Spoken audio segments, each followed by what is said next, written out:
सुखले जवानी रहतो जेना गे बतासा माना तो ने बात रोजे पी के तो नशा सुखले जवानी रहतो जेना गे बतासा कर नहीं बराई गे अलहंग डोलत कर नहीं बराई गे अलहंग डोलत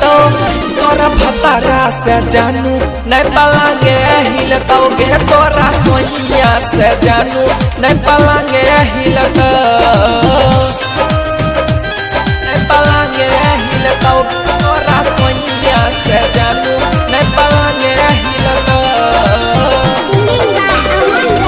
पलांगे हिलतो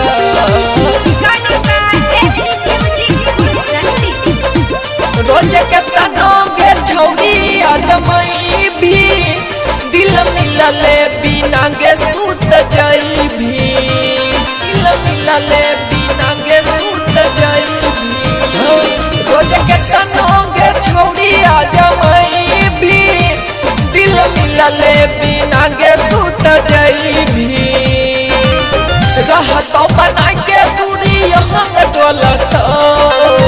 रहतो बना के दूरी यहाँ डोलतोगे तोरा भतारा से जानू नहीं पलांगे हिलतोगे तोरा सोनिया से जानू नहीं पलांगे हिलतो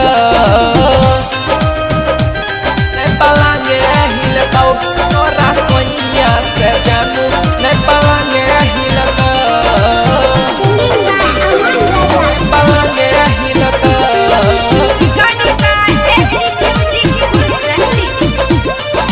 राइटर विकास में गयो ईसान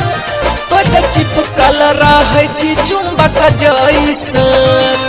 तो चिपकल रहे छी चुंबक जैसन पीछे राइटर विकास में गयो ईसान तो चिपकल रहे छी चुंबक जैसन अमन राजा तोरा के पसंद पड़ता